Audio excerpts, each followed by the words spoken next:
So welcome everybody. Actually, I should start with chit chat because normally it doesn't start straight away. Now I think the view count started going. So probably we're live. The chat can let us know. So hello everyone. This is Rocket Lab Weekly episode 108. And today we have Scotto and Matt Money with us, the real Matt Money. How is everyone doing this week? It's good. It was a good week. It felt like every day this week you got some sort of good news. It was Tuesday, I guess. EOS Energy, they announced they dropped 3 PRs back to back. They're awarded $24 million from the state of Pennsylvania to go towards their new facility that's opening in 2026, and that's ultimately going to 8x their current capacity.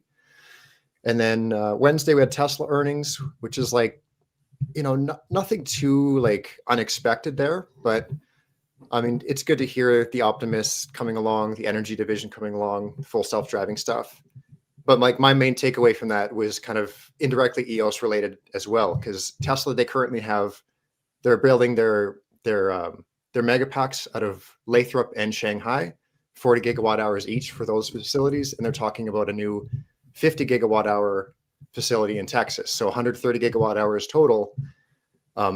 One of the points of criticism that EOS often gets is like, is there any demand for these batteries? And when you see Tesla building 130 gigawatt hours and the EOS building 8 by comparison, it's a pretty optimistic for EOS's future. And then I think it was Thursday, we got some Rocket Lab news that we'll go over, but it was very, very vindicating, very cool to see.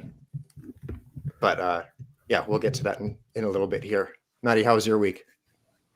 Good as always. I think I consolidated some of my positions to be more in line with smaller is good. The smaller number of positions is good. So nothing to do with Rocket Lab, but I sold out a SoFi. Not that I think I'm bearish on the company or anything like that. I think SoFi is a great company.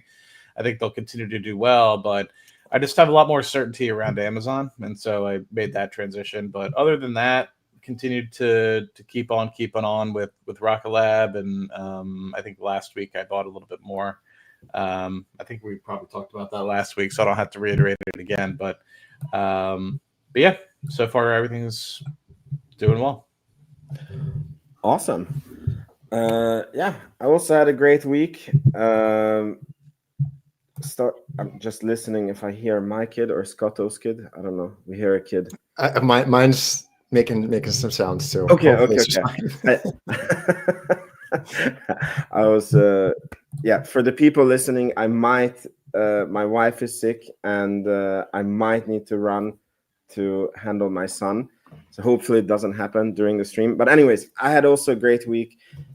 Actually, today I became a certified beekeeper. I finished my course, so that was pretty interesting.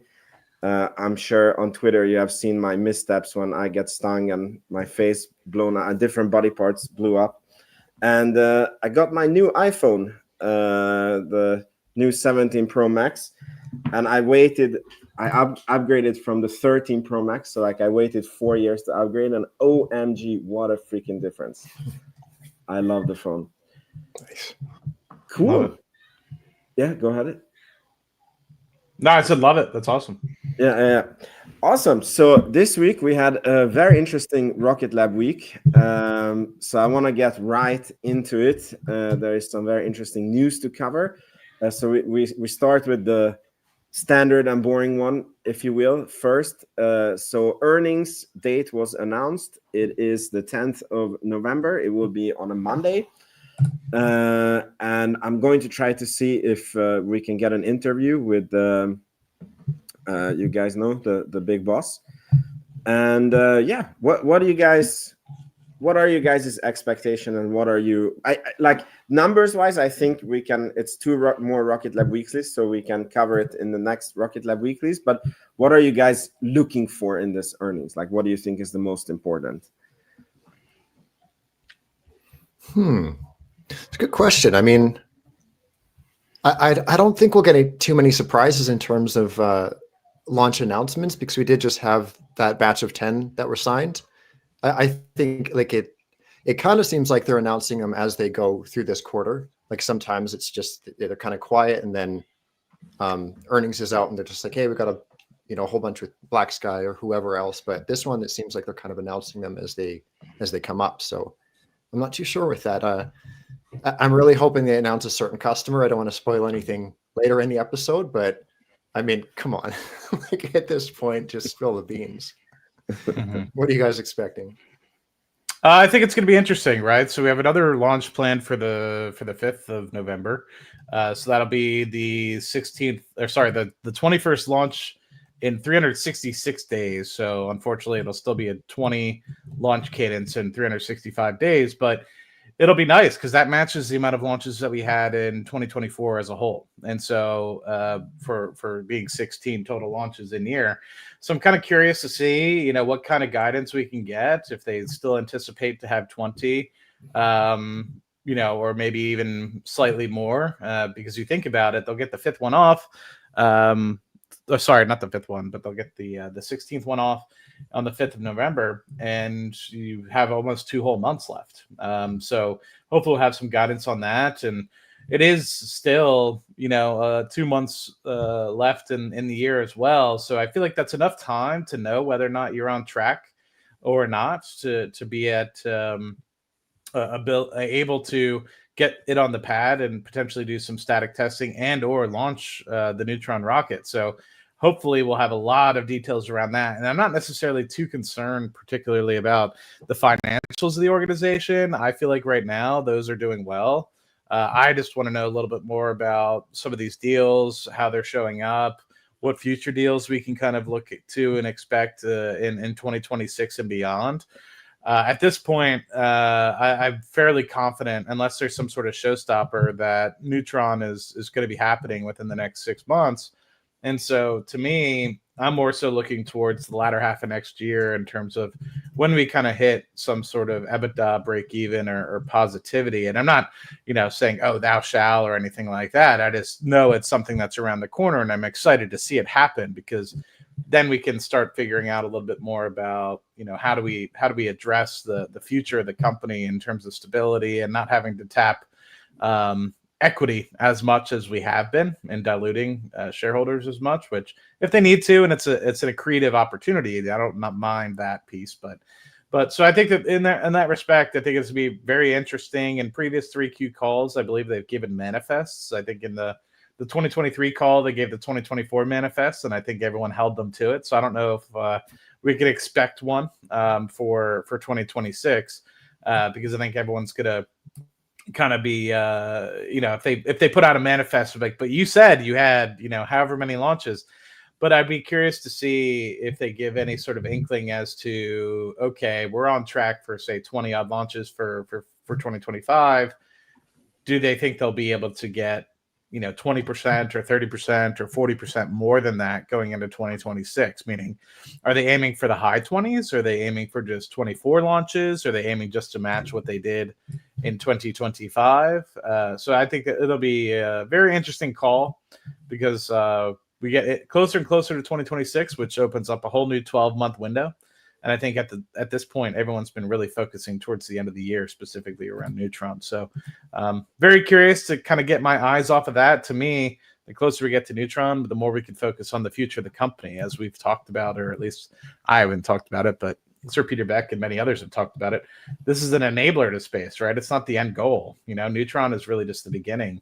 So I'm kind of curious to get over this hump and hear about what's beyond, because I truly think that this is just the beginning of the company. And I think everyone's putting a lot of importance on this, like it's just as if it's the end goal. I think it's just a step in the direction that we're heading. So. Yeah, very well said. I mean, for me, all eyes are on Neutron, and I really want to hear an update on the chances of it still happening in 2025 are getting slimmer by the day. Then I really want to see if they give any clues on next acquisition targets, because we know from speaking with management on the LC3 opening that they are still very much in the process of looking for new companies to acquire. And Adam Spice said that some of the companies are way bigger than what they should be looking at. So very curious if we hear from that. and I really want to see the backlog start moving. Those are the things that I will be looking out for on the earnings call. Cool. We go to the next one. I mean, we have kind of segued into this. So no, sorry, this is not launch yet. So built, integrated, and preparing to fuel the future. So they have completed, this is the space systems department, their LOXSAT cryogenic fueling mission. So meaning Rocket Lab completed their spacecraft that is going to launch on Electron, and it's going to undergo certain testings before it launches in early 2026. For those of you who are not into this LOXSAT mission is to basically test a concept of having an orbital fuel depot.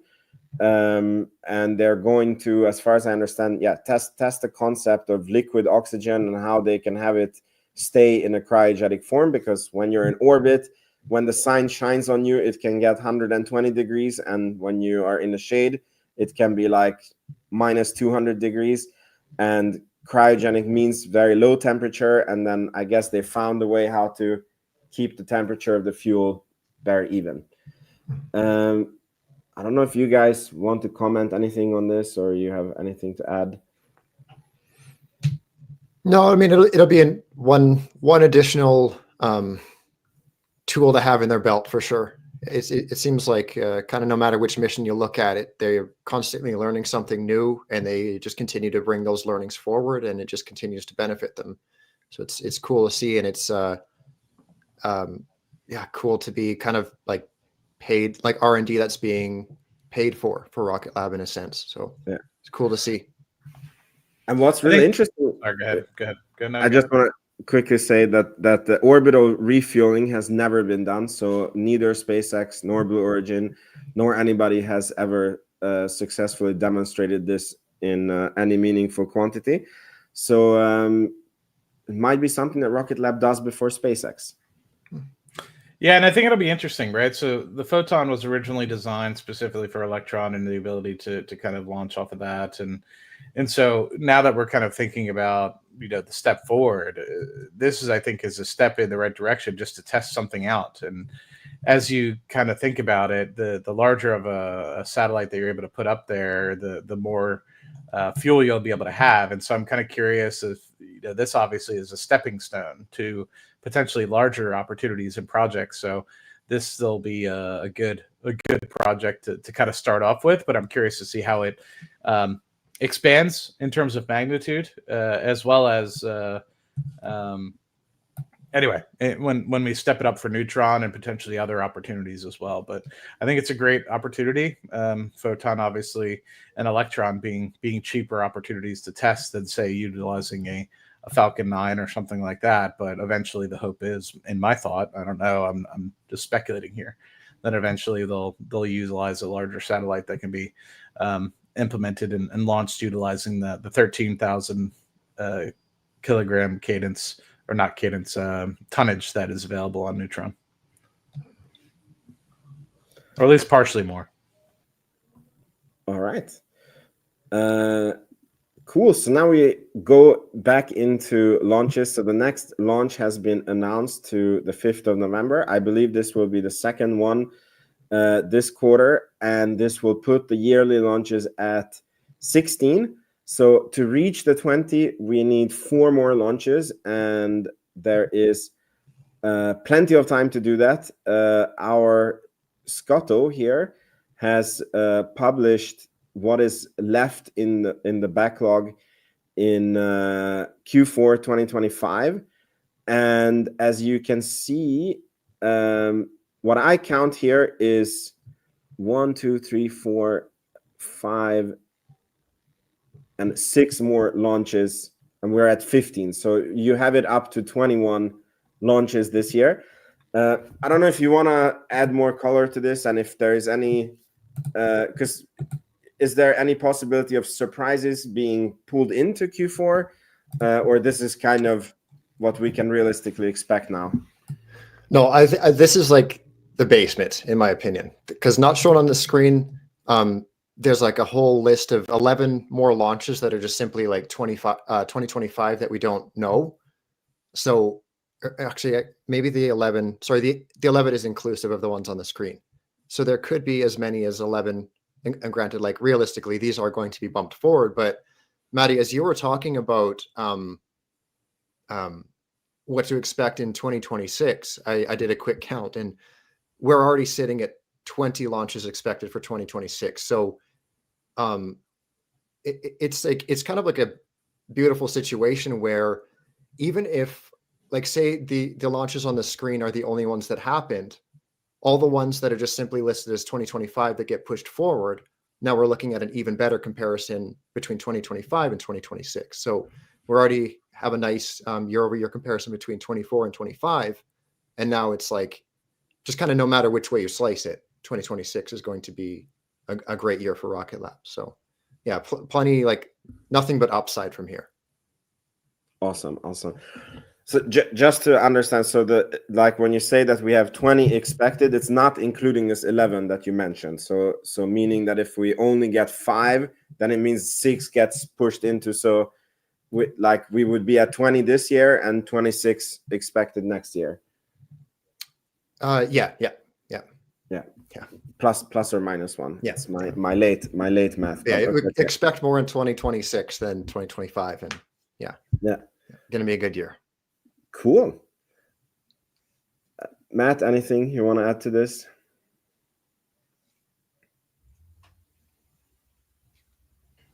No, I think just curious to see where we end up for the year, and I'm tracking it. So I need to figure out what the next date is, I guess, after the 5th of, or the 4th, the 5th of 2024. What date we need to track towards so that we know.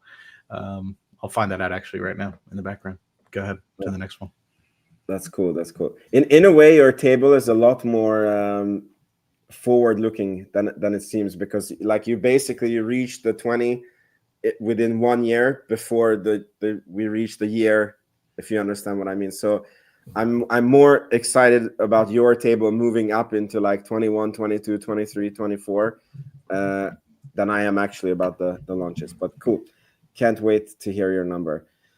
So the next one is we keep getting updates from New Zealand, out of all places, about neutron structures appearing. And I really am wondering, I hope we can ask Sir Peter back about this, if this is a next Electron stage. I don't think that this is the current Electron stage that they want to fly very soon, because I believe that we have seen pictures where they were more ahead than these structures.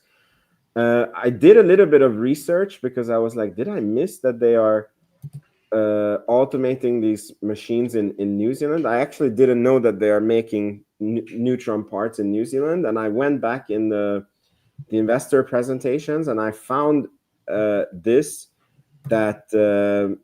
they added this automated fiber placement machine, but it's in Middle River, MD. What is MD? That's Maryland. Yeah. Okay. Mm-hmm. So I'm quite surprised to see these images from New Zealand. I don't know if this is like a change in the plans. I don't know what you guys know about this. I'm curious also, you guys in the comments, if you know more than us. I'm open to everything. I'm kind of in the same like mindset. Like I'm hoping this is the second Neutron, because we do know that they are building like as of the LC3 two Neutrons are being built, and there are parts for 3 already in production. So what we see on the screen isn't necessarily Neutron 1. Hopefully it's Neutron 2, but I mean, I guess we'll hopefully know in the next few weeks here. Maybe, hopefully even on the call, maybe they'll shed some light in terms of where things are at, if they are on the barge, if they're being like stored, or what exactly is going on.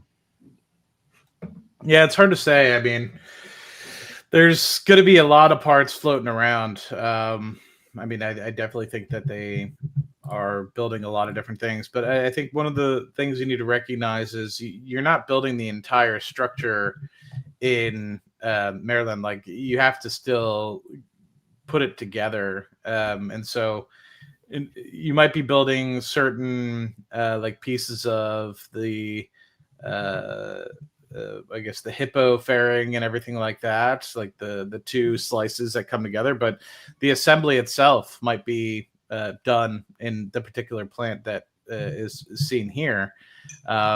So yeah, kind of curious to see what ends up happening. This might just be a marrying site.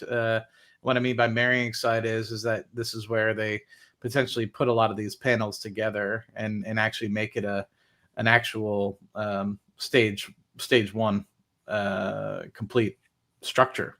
I don't know. I think it'll be interesting to get a little bit more detail and dive into it. But yeah, we've seen that big printer at work, but you've seen that big printer is printing particular panels. It's not printing an entire machine, right? You can see it's made up of multiple panels, not one large circular, 6-meter diameter item that just gets like rolled around, right? It has to be put together by panel. So curious to see where that happens. I anticipate that it's happening partly in New Zealand.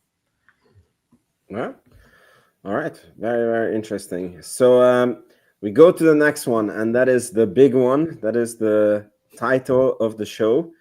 So it looks like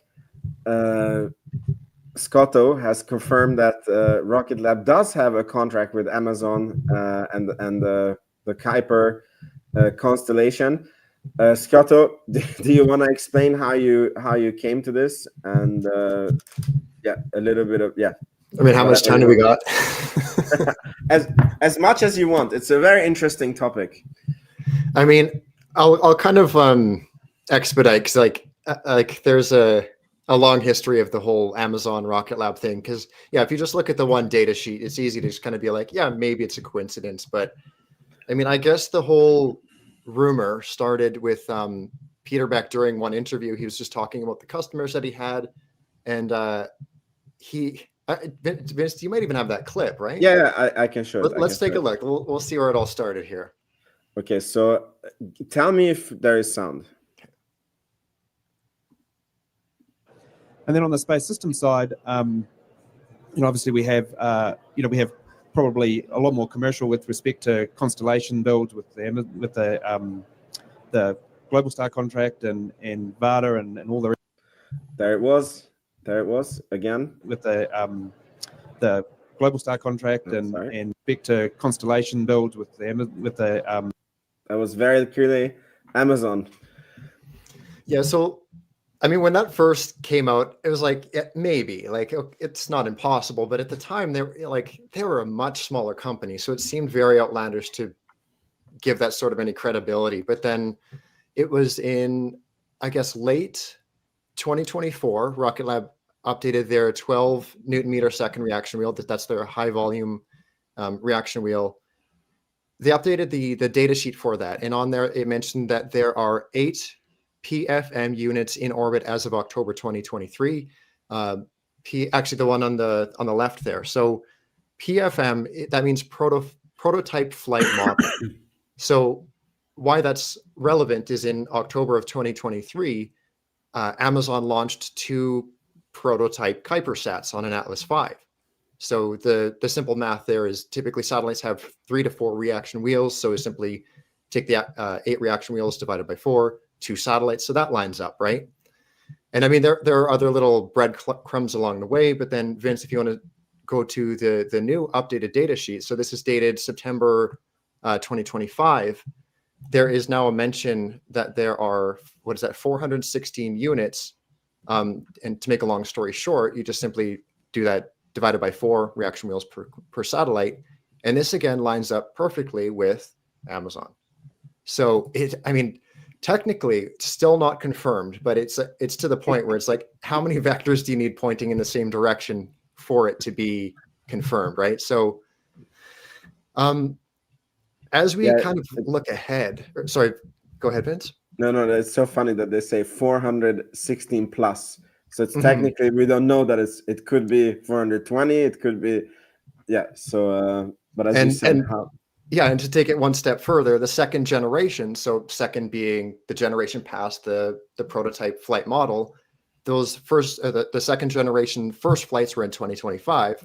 Guess whose first flights were in 2025? So where it gets a little bit messy is we're kind of unclear if like how many reaction wheels were delivered in 2024 and whatnot, and like where exactly or how exactly that revenue would be recognized. It seems like it would be at point of delivery, but then there was a little bit of a delay with everything Kuiper related. So it's not clear if Rocket Lab met that 2,000 reaction wheel guideline for 2024, how exactly that worked. But as we kind of look ahead as well, it's I guess interesting to consider what happens next with Amazon Kuiper, because they are supposed to deliver up to 50% of their planned constellation of 3,200 and some odd satellites.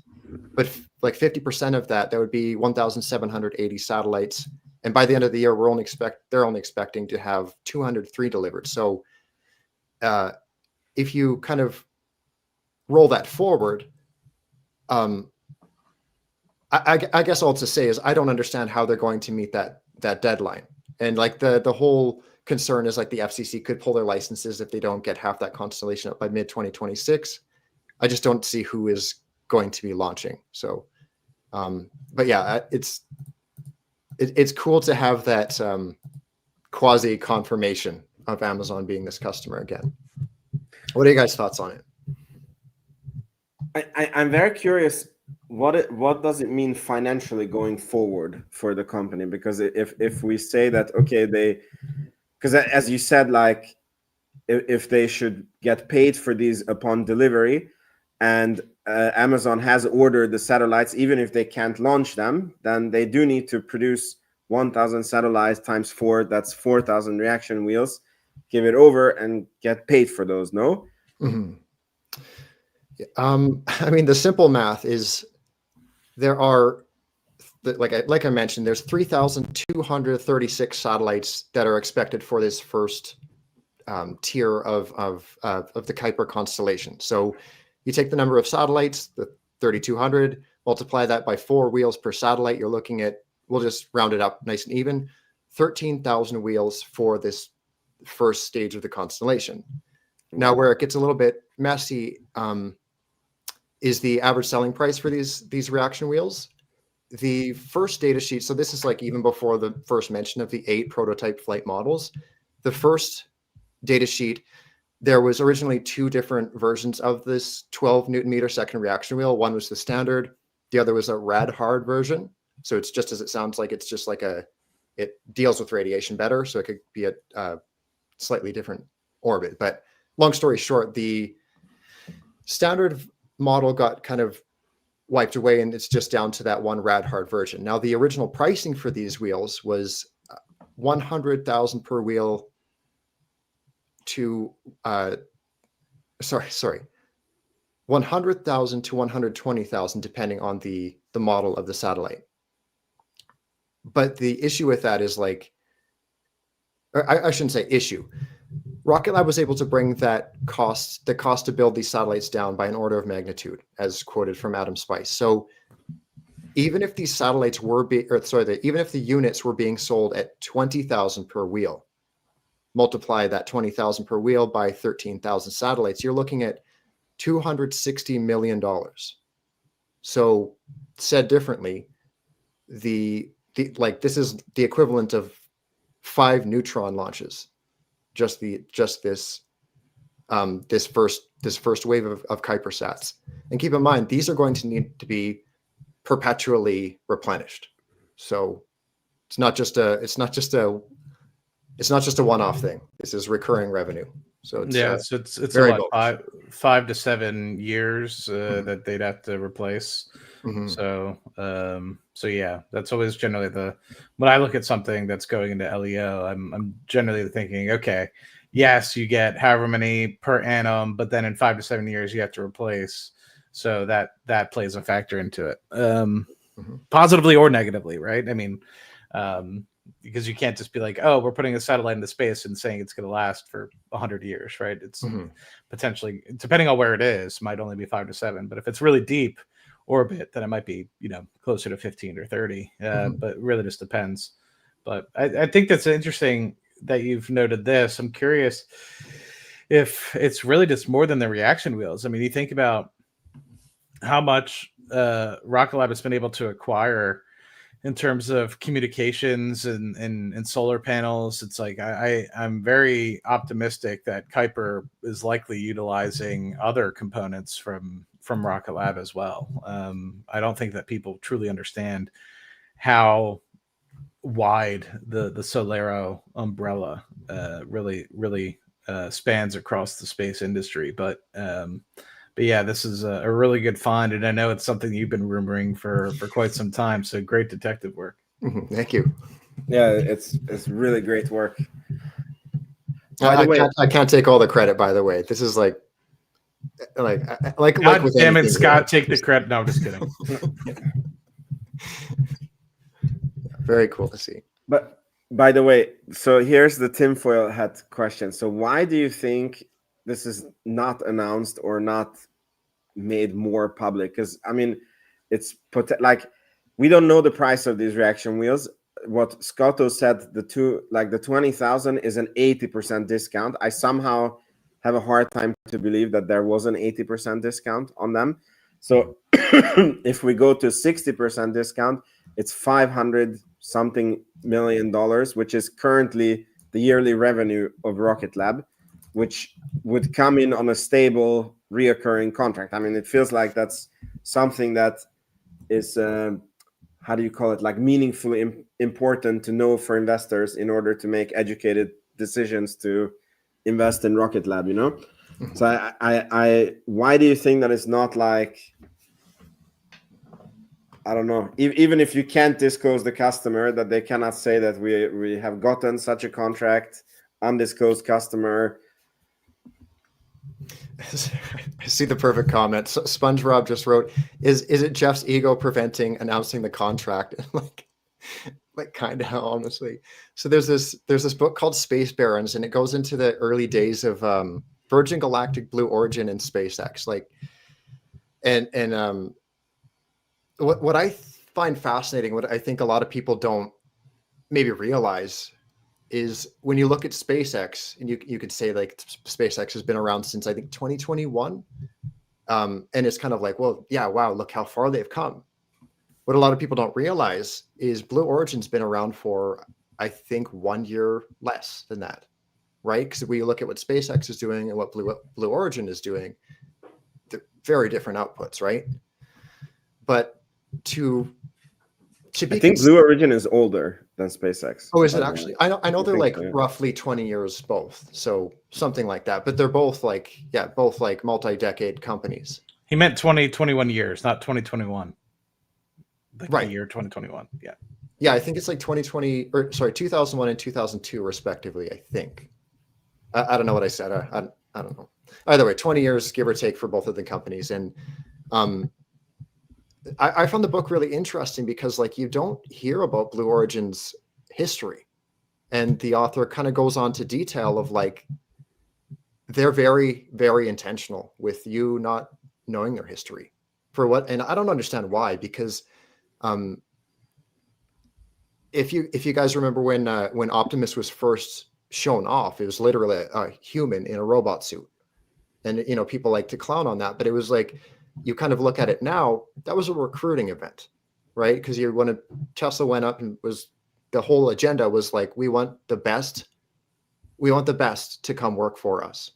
What is that, Vince? I don't know if you see it. So Blue Origin is 2 years older than SpaceX. Oh, okay. Wow. Yeah. So jeez. But with the Optimus event, the whole thing was about recruiting. And you think that would kind of, and I mean, maybe it has, judging by the results, maybe that has worked against Blue Origin of trying to be the tortoise to SpaceX's hair. Maybe they should have been more outward about this is what we're doing. We want to recruit, but for whatever reason, they just love to be quiet. So I think that's all that it is. There is some piece about the boisterousness of SpaceX that I think is in your face and maybe Mhm. too American that puts some people off internationally. And so I think that there's a piece of that as well, where it's just like, you know what, just shut up, get your work done, and just deliver through execution, which I think a lot of people respect from Rocket Lab and maybe even respect from Blue Origin than kind of the, hey, we're gonna brunt our way through regulatory and whatever we need. That kind of SpaceX has done, and it works for them. But at the same time, you're now starting to see the hurdles that SpaceX is trying to see internationally. Maybe not necessarily from the Starlink perspective, but yeah, if you were to say, like, I don't think that you would see a SpaceX hypersonic rocket being used for potential NATO purposes because in Europe, right? But you are starting to see that for say Rocket Lab. So interesting different ways of conducting business. But yeah, it's very interesting that you now note it. They kind of just get it done rather than telling everybody and marketing it. Mhm.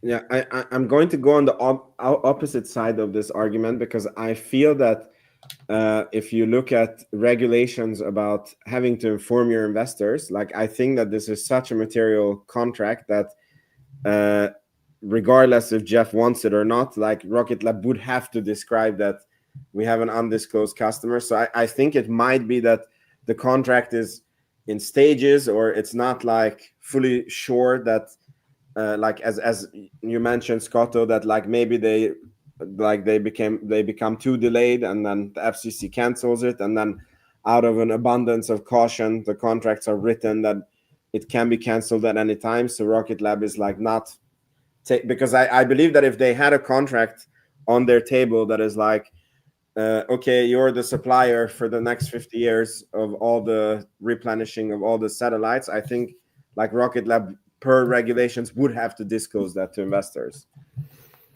That's a good point. Because like I was saying, I don't like there's no way that Amazon is going to hit this deadline, because let me just bring it up to make sure I'm accurate. They have currently launched on 2 Falcon 9s and 3 Atlas 5s, 4 if you include the demo sats. And the Vulcan's not even going to be ready till mid 2026, and you can't go to SpaceX now and be like, hey, sorry, we're late. Can we get a ride now? I think that Blue Origin really shot themselves in the foot, or I guess Amazon really shot themselves in the foot by being what I would consider fiscally irresponsible and being like, no, we're not going to go with SpaceX. That's what they should have done, in my opinion, because Atlas 5's clearly not delivering. I mean, to say it different, Atlas 5's on track to hit 8 launches in total this year. And even if they hit 15 in the first half of next year, they're only going to be at 600 of those, 1,600 satellites. So like or I guess 1,800. So they're like not even coming close. There is just no way. Now, realistically, like they'll just go to the FCC. Can we get an extension? FCC will say yeah. But I think for now, maybe they are just being, I don't know, quiet about it. And Vince, you mentioned the $20,000 price mark. The way that I've kind of indirectly arrived at that is under the assumption of 2,000 reaction wheels being delivered last year, and the 10% threshold that you need to announce the customer in terms of revenue. I hope that made sense. But essentially, if you were to just do the quick math, the reaction wheels, if they did deliver 2,000 last year, the reaction wheels would be, I think it's like 18,000 and some change. So either they didn't deliver all those reaction wheels, or the reaction wheels are less than $18,000 a piece, which is like, I don't know which one is which, but it would make a lot of sense given the time frames that they didn't take on all 2,000 of those reaction wheels because of all the delays. So, yeah. All right, interesting. Well, we see if we. Do you think when we have Sir Peter back on, we can show him this research, and then we're like, can you comment on this? And no, probably not. It would not go through. Yeah. They might make us take it out of the Yeah. pre-sent questions. Yeah. They hear that we're planning to do this, and then they're like, "Sorry, guys, Sir Peter Beck is busy this day."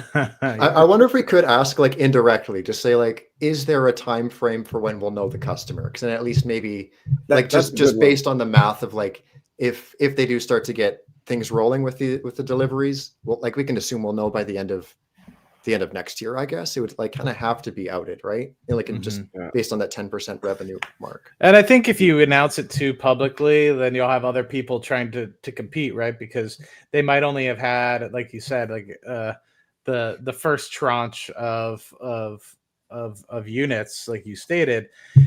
And if that's the case, then you might have other people come out of the woodwork, right? Like we have that all the time in the oil and gas industry. You make a discovery, next thing you know, you have people knocking on your door like, hey, do you need this? Do you need that? Because they know everything trickles downhill, right? Like you have the money, you're the one that's enabling all these projects, but you're hiring all these contractors to subcontract out all this stuff. So I feel like it's probably something very comparable in the space industry. Very different and disparate industries, but I'm sure it's a similar concept. Yeah. Cool. So that was all the Rocket Lab news, but there was, okay, no, this is also related to Rocket Lab. So I don't know if you guys have seen the acting director of NASA, Sean Duffy, if I say it correctly. He went on TV and he said this. Please let me know if we have sound. Now, SpaceX had the contract for Artemis 3. By the way, I love SpaceX. It's an amazing company. The problem is they're behind. They push their timelines out, and we're in a race against China. The president and I want to get to the moon in this president's term. So I'm going to open up the contract. I'm going to let other space companies compete with SpaceX, like Blue Origin. And again, whatever one can get us there first to the moon, we're going to take. And if SpaceX is behind, but Blue Origin can do it before them, good on Blue Origin. But by the way, we also might have two companies that can get us back to the moon in 2028. But again, we're not going to wait for one company. We're going to push this forward and win the second space race against the Chinese, get back to the moon, set up a camp, a base, and from there, we're going to figure out how we can actually get to Mars. So one thing that was very interesting is his logic that if SpaceX is going slow, then we call in Blue Origin for help because they will do it faster. I don't follow that logic. I first thought that this was like an AI joke or something, but he actually said this. But what is interesting is he says that or other companies, and we know of a company from New Zealand that is very good on keeping budgets and timelines. I'm not sure that they would be able to keep the timeline to launch within Trump's first term, but still. So what did you guys? Yeah, I'm sure you have seen this. What was your guys' reaction to this and thoughts? I don't get it. I don't have much more to say. It's just I don't know. It's a very very interesting take. I don't know how well thought out it was, but yeah, I don't know enough about the situation to really know. Okay. Yeah, I mean, and since this announcement, like Elon Musk went on a Twitter tirade against this guy, and he called him a monkey, and he was saying that he's not advocating for any specific director for NASA, just anyone but him. And Eric Berger has written an article about this, like what could have happened. And I mean, it is true that SpaceX is delayed compared to their own targets. But when this guy says that he opens up the contract to Blue Origin has already won the human lander contract. So it was SpaceX and Blue Origin that was awarded these contracts. But it says here that they had a different concept, that there is a cargo vehicle that they developed for the moon, which was called MK1. And then somehow Blue Origin was saying that they could modify this much quicker to like be a human lander on the moon. But So in this article, he's saying that Trump was pushing that the commercial space industry needs to be gotten up to gear and they need to get us back to the moon. And this guy is talking about a cost plus contract going back to the old ways. And according to a NASA estimate, it would cost like $30 billion to do this. And the SpaceX contract, I believe, was $2.8 billion to get us back to the moon. So like 10x the cost and going back to the old ways, which resulted in only cost increases and missed timelines. So really, I really don't get it. Mhm. Yeah, it's interesting to me as well. I mean, when I had some visitors here over the past year, we go to Johnson Space Center, just southeast of Houston here, and they have some really good videos about the Artemis program and everything like that, and they explicitly state that Blue Origin and SpaceX had both won contracts. So I'm not 100% certain as to what they're kind of referring to, and both of them were referring to specifically the moon missions and what Artemis 2 and 3 and 4 are all aimed to do, right? And I don't think they've really explicitly stated much beyond Artemis 4 or 5, beyond what's stated for the public. And if anyone does, I'm curious, because that obviously is starting to get to the point where you're talking about going to Mars and everything like that. But at least from what I've seen, Artemis 4 or 5, it's about pretty much figuring out how to reestablish some sort of moon space station that kind of orbits, and then you have a lander that can go back and forth between. So that way you have the ability to kind of like how on the International Space Station you can kind of live for months at a time. You can almost do the same with the moon, right? You have the ability to kind of go up and go down to the moon as necessary, and it makes it a little bit easier because the gravity is much less on the moon than it is on Earth. So interesting sort of thoughts, but yeah, I mean, both of them were explicitly stated in the promo video. So I don't know. The whole NASA administration, I think this needs a little bit of an overhaul. I think it's just needs some love. I've just grown weary and tired of it since we kind of got the Mars return sample non-announcement in January. And it was basically like, yeah, we know everyone submitted all this great work and all these great ideas, but we're going to go back to the drawing board and talk about it next year. It's like, come on, man. Like, why publicize this as some big announcement that you're going to have for it to be, hey, no, we're kicking the can down the road a year. Like, it just doesn't make any sense. So anyway, my 2 cents on the whole NASA current administration. Yeah.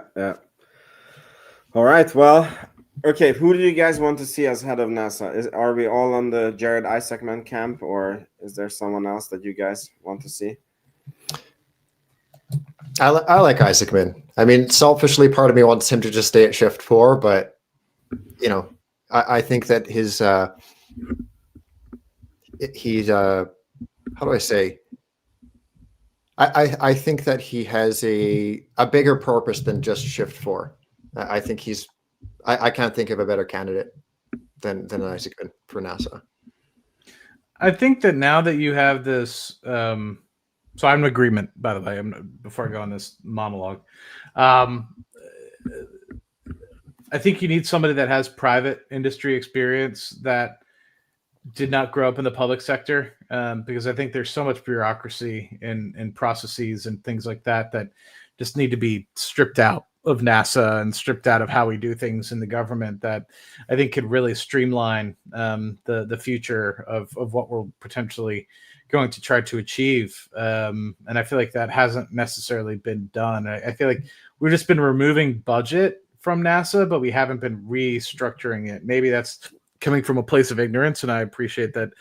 I know nothing literally about what's been restructured over at NASA, but it just feels like there's just too much tape everywhere that everyone kind of has their silos within there, and you can't touch it or knock it down. So I feel like you just need a little bit of somebody with private experience, and I think Jared would be that guy that could be like, why are we spending so much on X, Y, and Z? Like, I've created something for a defense contractor and we were able to make it for X. Like, yes, you might be putting this into space rather than the air, but it shouldn't cost this. It should probably cost something closer to that. And he probably can find a good opportunity. And I feel like he would bring kind of like a Doge mindset kind of to NASA. But maybe that's my bias. One thing that I do worry about with that is the share structure for Shift 4. Jared Isaacman has like he basically, if he votes on something, that's what happens. And I worry that it would kind of like frustrate him or burn him out going from that environment where it is very much like a Tesla-like environment at Shift 4, where they'll like acquire a new company, kind of take what they need from that company and then just streamline everything. And that's, unless you have the entire government on board, like the entire NASA structure on board, it's going to be very like not what he's used to.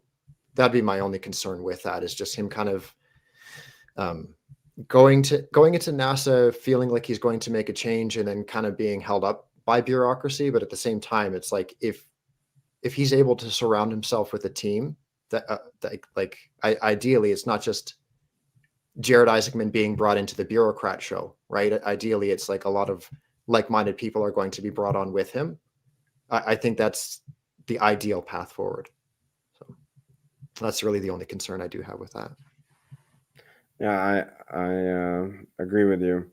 I think that's also what happened to Musk, because I think he was doing really well on like in terms of, I'm not speaking politically, but I'm saying like as in terms of getting results on cutting money. And I think that he doesn't work well when he doesn't have 1,000% say on what's happening. He doesn't seem like the guy who can compromise. And then hope that the same doesn't happen with Jared Isaacman, because we do need to get things better. Even if it doesn't become perfect, it needs to move into a better direction. Cool. Scotto, I believe you sent me a link here about Khosla Ventures reshuffling a little bit of shares. Do you want to? Yeah, someone in the chat was just asking about this, just looking for clarification. As you can see over time, Khosla Ventures, they were like kind of like early investors for Rocket Lab. And over time, they've just continued to, it looks like they're just getting rid of their shares, but what you're not seeing behind the scenes is this isn't necessarily selling. This is like redistribution. So essentially the umbrella organization is just kind of cascading those shares downward to like partners and friends, if you will.